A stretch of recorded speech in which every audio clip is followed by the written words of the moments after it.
Hi all, welcome to Vijayamala Chakravarthy channel. இன்றைக்கு உண்டான lunch menu என்ன அப்படின்றத கிச்சனுக்குள்ளே போய் பார்க்கலாம். இன்றைக்கி Vijayadashami. Hi all, welcome to Vijayamala Chakravarthy channel. So back to normal. இன்னைக்கு விஜயதசமி ஒரு சிம்பிளான தளிகை தான் பண்ண போகிறேன். காத்தால ஃபஸ்ட்டு பெருமாளுக்கு பழம்லாம் வச்சு விஜயதசமியோட மறுபூஜை கொஞ்சம் பண்ணிட்டேன் நான். இப்ப ஜவ்வரிசி பாயசம் மாதிரி ரெடி பண்ணிட்டு அதுக்கப்புறமா இன்னைக்கு இந்த அபிஜித் நேரம்ன்ற நேரத்துல நீங்க விளக்கேத்தினேல், நெய் விளக்கு 2 விளக்கு ஏத்திட்டு பெருமாள்கிட்ட வேண்டினேல் அப்படின்னாக்கா நீங்க வேண்டியது நிறைவேறும்ன்றது ஒரு சாஸ்திரம் இருக்கு. ஸோ அதுக்கு ஒரு நெய்வேத்தியத்துக்கும் பிளஸ் பெருமாள் அம்சைக்குமே சேர்த்து நான் ஜவ்வரிசி பாயசம் பண்ணிட்டு அதுக்கப்புறமா ஒரு சிம்பிள் தளிகை தான் பண்ண போறேன் இன்னைக்கு. ஸோ நடுவில் எங்கள் ஆத்துக்கார்ட்ட சொல்லியிருக்கேன் மிருதங்கத்தை வாசிக்க சொல்லி. அவரு வாசிச்சாருன்னா ஒரு 30 செகண்ட்ஸ் போல அதோட ஆட் பண்ணுறேன் உங்களுக்கு. ஸோ என் வேலைகள்லாம் நான் ஜுவல்லரி ரெடி பண்ணுவேன். ஒரு சின்னதாக ஏதாவது ஒரு ஆர்ட் ஒர்க் சாயங்காலம் 6 மணிக்கு மேலே தான் பண்ணுவேன். இப்போ என்னால் பண்ணுறதுக்கு நேரமே இல்லை. ஸோ அது வீடியோவில் என்னால் ஆட் பண்ண முடியாது. ஸோ இதெல்லாம் தான் இன்னைக்குண்டான வீடியோக்குள்ளே இருக்கக்கூடிய ஒரு விஷயம். தயவுசெய்து எல்லாருமே வீடியோவை லைக் பண்ணிட்டு பாருங்க. எல்லாருமே பேக் டு நார்மல் வந்துருவா அவா ருட்டீனில். So they'll be so happy. பார்க்கறதுக்கு எனக்கு அது தெரியும். இன்னைக்கு உண்டான வீடியோக்குள்ள போகலாம். பிடிச்சிருந்தா எல்லாருமே தயவு செய்து லைக் பண்ணிட்டு பாருங்க. வாங்க வீடியோக்குள்ள போகலாம். ஸோ இன்னைக்கு முதல்ல பாயசத்தோடு ஆரம்பிக்கலாம். இன்னைக்கு உண்டான விஜயதசமி பிரசாதத்துக்கு ஜவ்வரிசி எடுத்துட்டுருக்கேன். அதுக்கப்புறமா காய்ச்சின பால், அதே அளவுக்கு நாட்டு சர்க்கரை, இதை கொஞ்சம் அலம்பிட்டு இதையும் ஒன்றா போட்டு குக்கரில் ஒரு 2-3 சவுண்டு விட்டு எடுத்துட்டு நெய்யில் முந்திரி பருப்பு திராட்சை வறுத்து கொடுத்துட்டாக்கா நமக்கு ஜவ்வரிசி பாயசம் ஈஸி மெத்தடில் ரெடி ஆகிடும். ஜவ்வரிசி பார்த்தேன்னா ரொம்ப சிறு சைஸ். ஆக்சுவலாக என்கிட்ட நல்ல பெரிய சைஸ் ஜவ்வரிசி கூட இருக்குது. இது இந்த பபிள் டீ, போபா டீன்லாம் நிறைய கிடைக்கிறது இல்லையா? ஸோ அது பண்ணுறதுக்கோசரம் அந்த பெரிய இதுவும் இருக்குது. இது சீக்கிரமாக இது பாயசத்துக்கெலாம் குக் ஆகிடும், ரொம்ப டைம் எடுக்காது. இதுக்குண்டான 1க்கு 1 தண்ணி, பால் 1 கப் எடுத்துட்டுருக்கேன். அதே அளவுக்கு கொஞ்சம் தண்ணி எடுத்துக்கணும். காரணம் என்னென்னா ஜவ்வரிசி ஒரு கெட்டிப்படத்தோடைய தன்மை உண்டு. ஸோ அது கொஞ்சம் விரிஞ்சும் வரும். ஸோ இப்போ குக்கரை போட்டு மூடி ஒரு 2 விசில் விட்டு எடுத்துக்கலாம். காய்ச்சின பால் எடுத்துக்கிறதுனால என்ன ஆகும், கெட்டு போகும், அந்த மாதிரி திரிஞ்சு போகும், அதெல்லாம் ஆகாது. ஸோ 2 விசில் வரட்டும். ஸோ இன்றைக்கி வியாழக்கிழமை அக்டோபர் 2 அபிஜித் முகூர்த்தத்தில் நம்ம நெய் விளக்கு ஏற்றினோம் அப்படின்னாக்கா நமக்கு வேண்டியது ஏதாவது வேண்டுதல் இருந்தால் நிறைவேறும்ன்றது ஒரு நல்ல விஷயம். ஸோ அதுக்கோசரம் ஆஃப்டர் விஜயதசமி அதெல்லாம் எடுத்து வச்சுட்டு பெருமாளுக்கு இப்போ நெய் விளக்கு ஏற்றிருக்கேன்.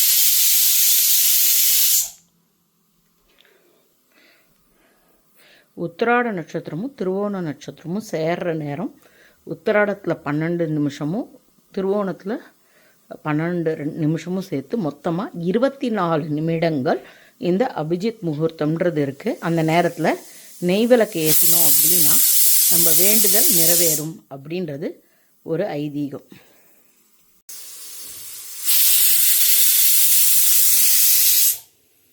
விஜயதசமி ஆனவுடனே கொஞ்ச நேரம் வாசிக்கணும். அதனால் அதை பூஜையெல்லாம் போட்டு எடுத்துகிட்டு மிருதங்கத்தை ஒரு வாசிக்கிறார்.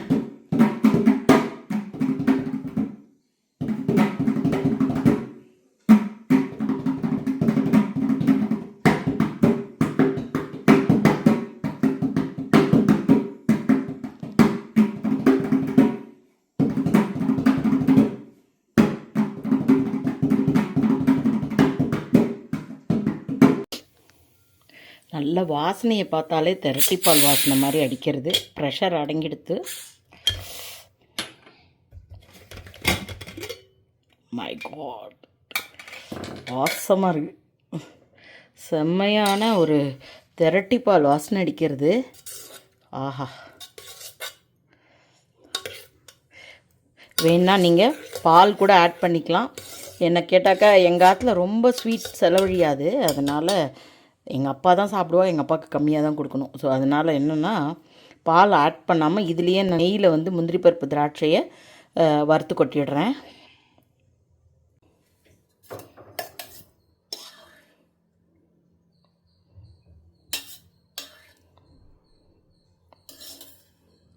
ஸோ முந்திரி பருப்பு, திராட்சை, அதுக்கப்புறமா ஏலக்காய் பொடி இதுதான் நான் யூஸ் பண்ணுறேன். இது மேலே அப்படியே தூவியாச்சு.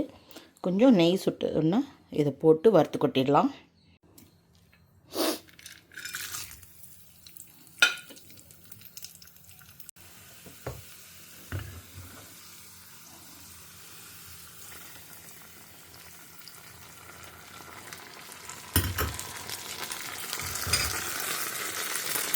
ஸோ ஜவ்வரிசி பாயசம் அப்படியே திரட்டி பால் மாதிரி ரெடியாக இருக்குது. நான் இதை வந்து பெருமாளுக்கு அம்சம் பண்ணிவிட்டு தலிகைக்குள்ளே வரேன். நேற்றுக்கு வந்து பச்சரிசி மாங்காய் கிடச்சிது. ஸோ அதனால் நான் இன்றைக்கி கோவிலெலாம் கொடுப்பா இல்லையா மாங்காய் சாதம், அந்த மாதிரி மாங்காய் சாதம் பண்ணிக்கலான்னு. என்கிட்ட யூஸ்வலாக ஒரு அரிசி ஒன்று உண்டு. அது வந்து நல்லா ட்ரையாக உதிராக வரும். அது கொஞ்சம் காலியாக எடுத்து ஆற்றுல இருக்கிற ரெகுலர் அரிசி கொஞ்சம் அப்பாக்கோசரம் சாஃப்டாக இருக்கிற அரிசியாக தான் வாங்குவேன். ஸோ அதில் வந்து சாதம் கலக்கிறது கஷ்டம். அதுக்கோசரம் நான் வந்து இதால் 1.5 டம்ளர் பாஸ்மதி அரிசி எடுத்துட்டுருக்கேன். ஸோ தட் அது கொஞ்சம் உதிராக வந்தால் தான் நல்லாயிருக்கும். குழஞ்சி எடுத்தோன்னா திருப்பியும் ஒரு மாதிரி கட்டி கட்டியாக வர ஆரம்பிச்சிடும். அதனால் நான் பாஸ்மதி அரிசி எடுத்துட்டுருக்கேன். நீங்கள் நார்மல் அரிசியே எடுத்துக்கலாம். நான் இன்றைக்கி பாஸ்மதி அரிசி எடுத்துட்டுருக்கேன். ஸோ இதை அலம்பிட்டு 1க்கு 1 தண்ணி வச்சா போதும். சாரி 1க்கு 1.5, அதாவது 1.5 போட்டதுக்கு 2 டம்ளர் இல்லைனா 2.25 அப்படி வச்சுக்கலாம் போகிறோம் ஜலம். அப்போ தான் உதிராக வரும். சாதம் கலக்கிறதுக்கு கரெக்டாக இருக்கும்.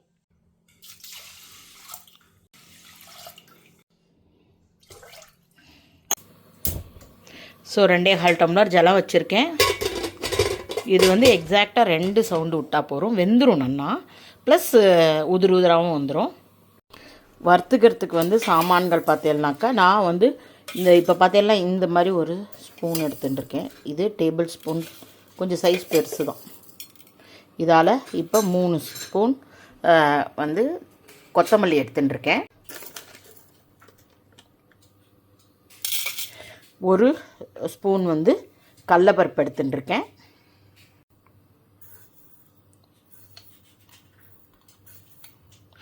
இந்த அளவுக்கு, அதாவது 1/2 டீஸ்பூன்லாம் கிடையாது, அதை விட கொஞ்சம் கம்மியாகவே வெந்தயம் எடுத்துட்டுருக்கேன். சிம்பிளாக வறுத்துக்கிறதுக்கு இவ்வளவே ஐட்டம் தான். அதாவது நான் இப்போ சொன்ன மாதிரி மெஷர்மெண்ட்டில் தனியா, கடலைப்பருப்பு, வெந்தயம். காரத்துக்கு வந்து நான் வந்து பேடிகை சில்லி எடுத்துட்டுருக்கேன். இது வறுத்து கொட்டச்ச வந்து நம்ம தாளிக்கரைச்ச வந்து 2 பச்சை மிளகா போட்டுக்கலாம். காரம் மாங்காய் புளிப்பு இருந்ததுன்னா காரம் கொஞ்சம் கூட இருந்தால் தான் பேலன்ஸ் ஆகும். அதே போல் கொப்பரை தான் எடுத்துட்டுருக்கேன். ஒரு 1/2 மூடி கொப்பரை எடுத்துட்டுருக்கேன். அதுக்கப்புறம் கருவேப்பிலை, பெருங்காயம் இதெல்லாம் வறுத்துட்டு பொடி பண்ணி எடுத்துக்கலாம் நம்ம. ஸோ வானலியை அடுப்பில் வச்சுருக்கேன். ஜஸ்ட் ஒரு சொட்டு இவ்வளோ எண்ணெய் குத்திண்டா போகிறோம். இதில் நம்ம இந்த சாமான்களெல்லாம் வறுத்துக்கலாம். எண்ணெய் கொஞ்சம் சுடட்டும். ஃபஸ்ட்டு நான் மிளகாயை தனியாக போட்டு வறுத்துட்டுறேன். இதில் நீங்கள் பாதி வந்து பேடிகை சில்லியோ காஷ்மீர் சில்லியோ போட்டுன்ட்டு பாதி வந்து குண்டூர் சில்லி போட்டுக்கலாம். இல்லைனா இது ரெண்டுமே அவாய்ட் பண்ணிவிட்டு ஒன்லி குண்டூர் சில்லி காரம் தான் வேணுன்றவா போட்டுக்கலாம். அவாவா இஷ்டம்.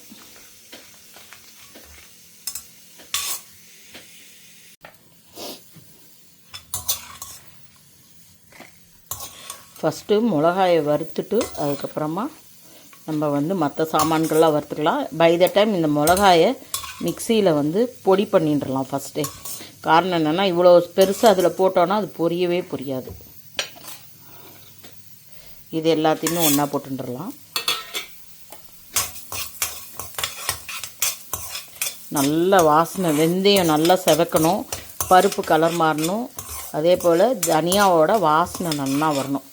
ஸோ அது வரைக்கும் இது வறுத்துக்கலாம். பை த டைம் நம்ம இதை பொடி பண்ணி எடுத்துகிட்டு வந்துடலாம்.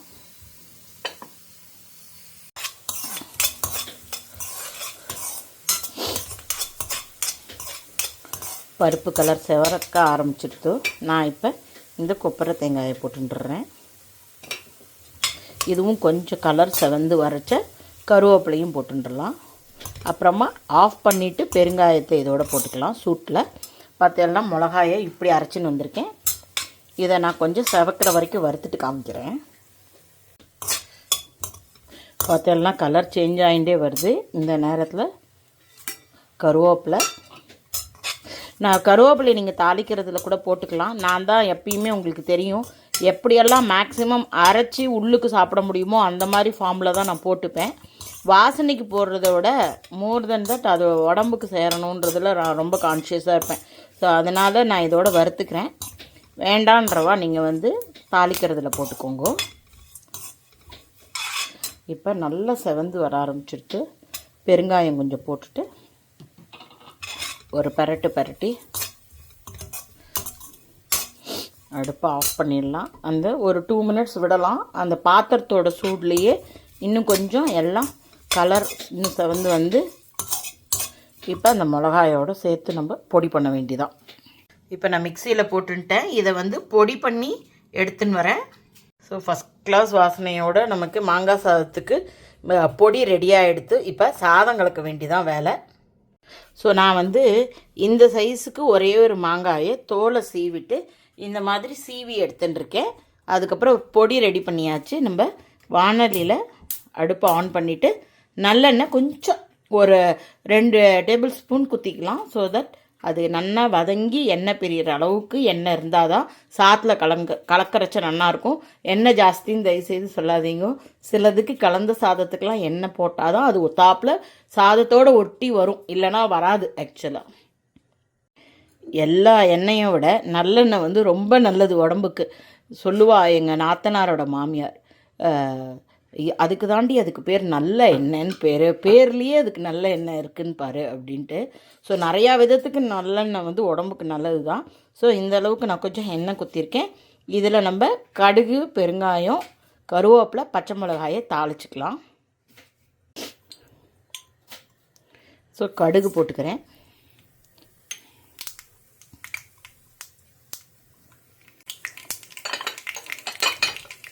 கடுகு பொரிய ஆரம்பிச்சிடுத்து. ஒரே ஒரு பச்சை மிளகா,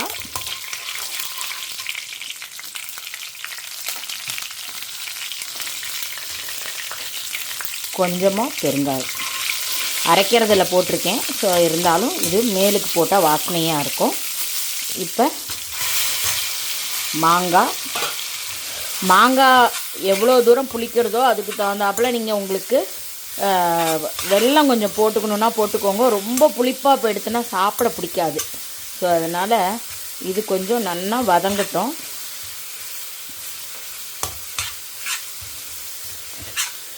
ஸோ பாருங்க, அப்படியே எண்ணெயை இழுத்துருத்து பாருங்க. எங்கே எண்ணெய் குத்தினேன்ற அளவுக்கு இருக்குது பார்த்தாக்கா. ஆனால் இது வதங்க வதங்க எண்ணெயை வந்து கக்கிடும் அப்படியே. ஸோ அதனால் நமக்கு பயம் ஒன்றும் இல்லை. ஸோ தட் குக்காகிறதுன்னு அர்த்தம். கொஞ்சம் நேரம் குக் ஆகட்டும், அப்புறமா நம்ம பொடியெல்லாம் ஆட் பண்ணலாம். கொஞ்சம் கொஞ்சமாக வதங்க ஆரம்பிச்சுடுத்து. நான் இன்னும் உப்பு போடலை. பார்த்தேன்னா சாதமுமே ஓப்பன் பண்ணிட்டேன். நல்ல உதிராக வந்திருக்கு. ஸோ கொஞ்சமாக வேணாக்கா ஒரு 2 சொட்டு எண்ணெய் குத்தி ஒரு பெரட்டி வச்சேன்னாக்கா சாதம் வந்து ஒன்றுக்கு ஒன்று ஒட்டாமல் உதிராக வரும். இப்போ நான் வந்து இந்த பொடியை இதோட போட்டுடுறேன். தேங்காய் போட்டதுனால தான் அளவு ஜாஸ்தியாக இருக்குது. அதர்வைஸ் அவ்வளோ தேங்காய் இது கிடையாது, பொடியே அவ்வளோ இருக்குதுன்னு அர்த்தம் கிடையாது. கொப்பரையோட இதனால தான், கொப்பரை தான் இதோட அவ்வளோ டேஸ்ட்டை கொடுக்கக்கூடிய ஒரு விஷயம். உப்பு போட்டுடுறேன்.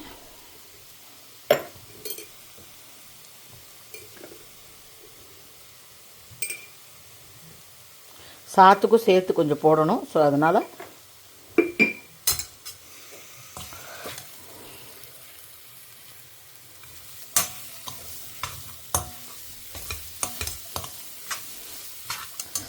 இன்னும் கொஞ்சம் எண்ணெய் பிரிஞ்சு வரட்டும்.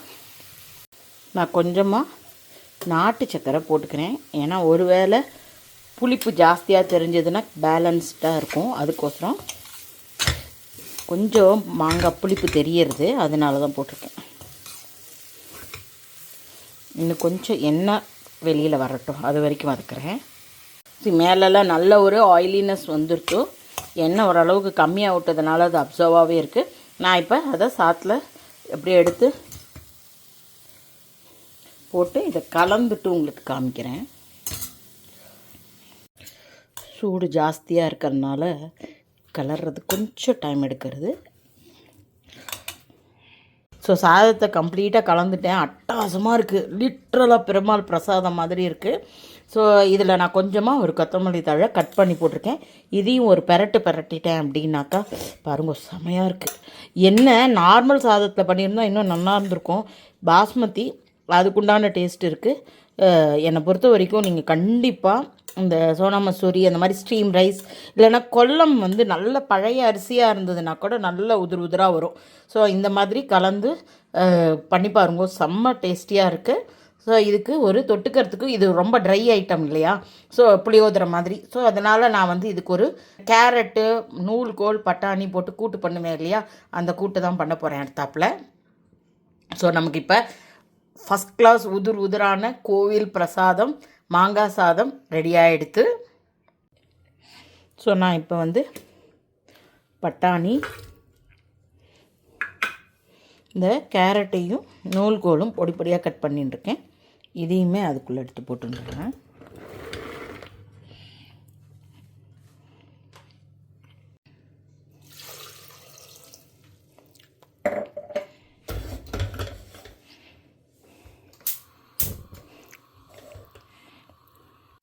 உப்பு கொஞ்சம் போட்டுருவேன்.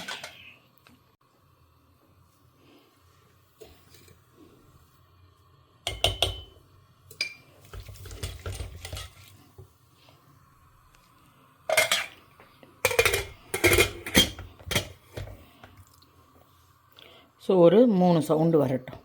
ஸோ மாங்காய் சாதத்துக்கு பொடி அரைச்சிட்டேன் இல்லையா, அதே மிக்சியிலேயே தேங்காய் வந்து ஒரு அரை மூடி, சின்ன மூடியாக அரை மூடி எடுத்துட்டுருக்கேன். அதுக்கப்புறமா ஒரு 3 பச்சை மிளகாயை கட் பண்ணி போட்டுருக்கேன். இது ரொம்ப காரம் கம்மியாக இருக்குது. அதுக்கப்புறமா நல்லா 1 டேபிள் ஸ்பூன் ஜீரகம் போட்டிருக்கேன். இன்னும் காய் சவுண்டு வரல. இதை நம்ம வந்து ஜலம் குத்தி அரைச்சி எடுத்துன்னு வரலாம். இதோட இவ்வளோ கொத்தமல்லி தழையும் நம்ம சேர்த்துன்றலாம். இதையுமே சேர்த்து எல்லாத்தையும் ஒன்றா அரைச்சுன்றலாம். ஸோ அரைச்சின்னு வந்துட்டேன் நான். இப்போ வந்து குக்கரில் ப்ரெஷர் அடங்கின கையோட நம்ம வந்து இந்த பேஸ்ட்டையும் போட்டுட்டு தாளித்து கொட்டிட்டோம். தேங்காய் எண்ணெயில் கடுகு உளுத்தம்பருப்பு கடலப்பருப்பு பெருங்காயம் கருவேப்பிலை எல்லாத்தையும் தாளித்து கொட்டிட்டோம் அப்படின்னாக்கா நமக்கு கூட்டு ரெடி ஆகிடும். குக்கரை திறந்தாச்சு, காய் வெந்துருத்து, அரைச்சதை வந்து சேர்த்துன்ட்டேன். ஆக்சுவலாக அது வீடியோ ரெக்கார்ட் ஆச்சுன்னு நினச்சேன். வண்டியில் வந்து தேங்காய் எண்ணெயை தாளித்து கொட்டுறதுக்கு தேங்காய் எண்ணெய் வச்சுருக்கேன். இது கொஞ்சம் எல்லாம் மிக்ஸ் பண்ணி விடலாம்.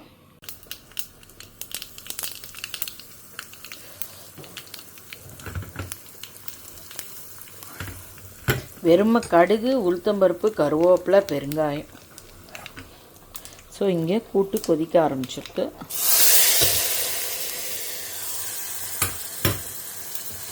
ஸோ கூட்டையும் இப்போ ஆஃப் பண்ணிடலாம். ஸோ விஜயதசமி ஒரு சிம்பிள் தளிகை ரெடி ஆகிடுத்து. கோவில் ஸ்டைல் மாங்காய் சாதமும் அதுக்கப்புறமா அதுக்கு கேரட் நூல்கோல் பட்டாணி போட்டு தேங்காய் ஜீரகம் அரைச்சி விட்ட கூட்டு, அப்புறமா காத்தால பிரசாதத்துக்கு வந்து ஜவ்வரிசி பாயசம். இதெல்லாம் தான் இன்னைக்கு உண்டான மெனுவில் இருந்தது. Hope you are all enjoying my video. If you like it, please like and subscribe my channel. Thank you for watching. Bye bye all.